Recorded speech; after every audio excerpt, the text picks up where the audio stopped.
Yeah, I mean, I think you're spot on. I think somewhere along the way we just got a little lost, thinking our purpose is about being someone or getting something. Well, most people don't really have an idea about what their purpose in life is. Even if I asked you right now, or anyone that's listening, what is your purpose in life?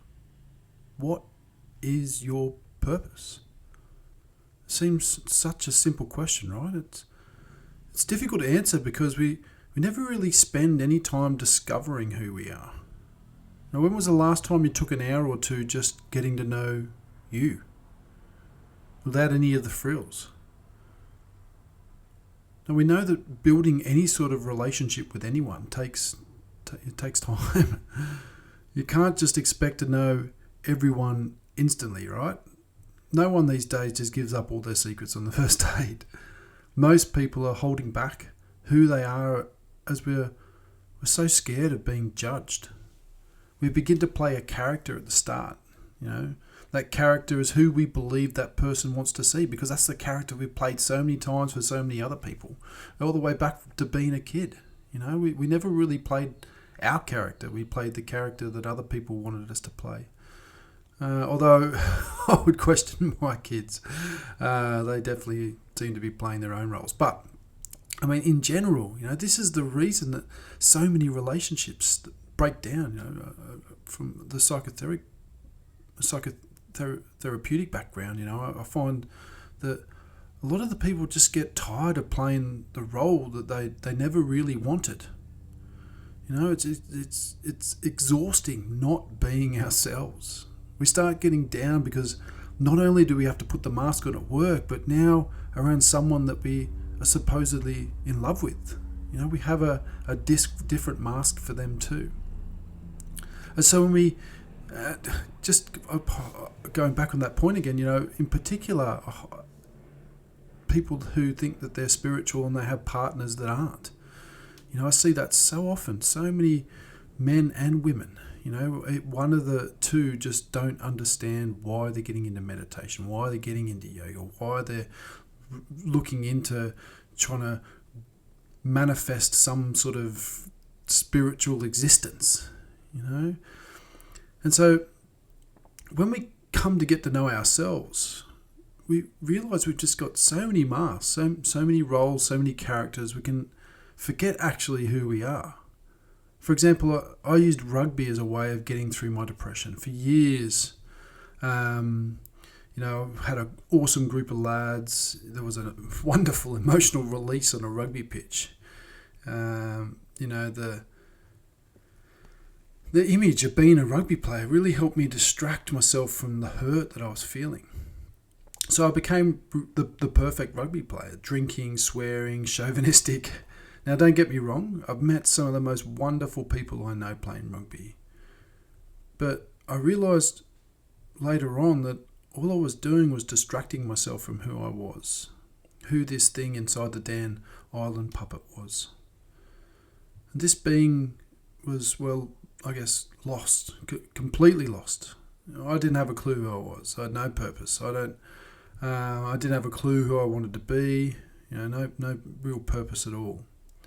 Apart from being a bit of an arsehole corporate banker that enjoyed beating up blokes at the weekend and pissing off his girlfriends due to his own insecurity. But I had no direction, no idea. I was lost. So when I ask people about when they do their time alone, or that they do their alone time, a lot of people just say that they're going for a walk, or they do their alone time by walking the dog, or going for a jog, or going to the gym. Now, although a lot of people do these things, they don't really do it to get to know themselves better, but to escape from the reality that they've created for themselves. They use the dog or the gym as an excuse. And getting to know you better is about doing nothing other than exploring you. Inquiry. That's the way I was taught. When do we explore our own mind, explore our emotions? When do we really sit and find time to explore the truth in our own thinking, in our own thoughts? We never ask ourselves, is this what I really want? Or am I just trying to make others happy? We never find out what we really want in life. And hey, look, it's okay to take the easy roads. It's a lot simpler. We've created a culture out of distraction. We've become the busy race. I'm sure you've heard that many a time. We're no longer the human race. It's almost like we're in a race. We've made busy our new norm. And when we aren't busy, we're just feeling guilty about not being busy, that we're letting someone down, or some strange feeling that we get. And what we don't realise is that someone is ourselves. We spend so much time being busy, we don't end up knowing what we want in life. And I say we here as I was there. I was busy distracting myself from hurt, feeling depressed from the characters I thought others wanted me to be.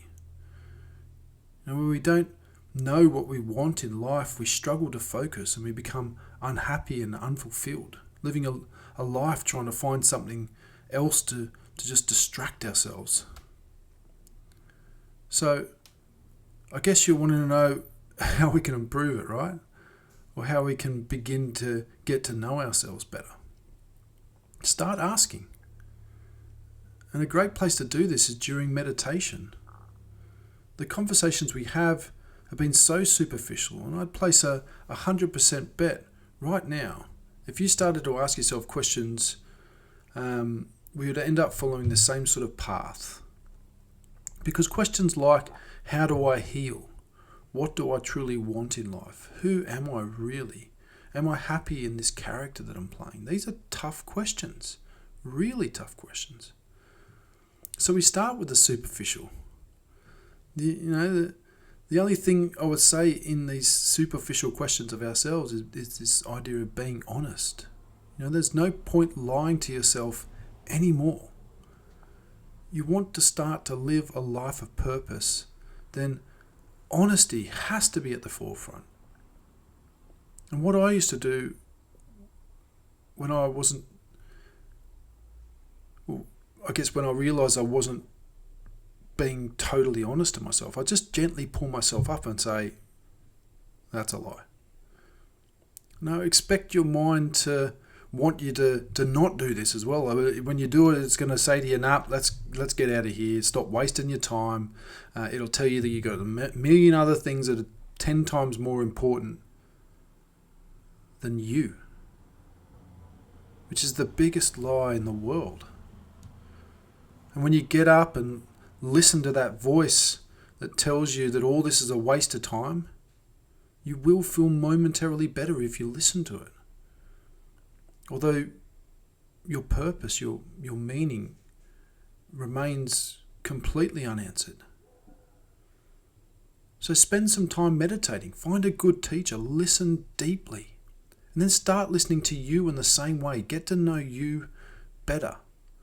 And start small. Don't expect to know the meaning of life in a week, but bring meaning to it. You're doing something for yourself that could create positive ripples in a life that doesn't just affect you in a positive way, but all those that are around you as well. Now, as Martin Luther King says, do small things in a great way.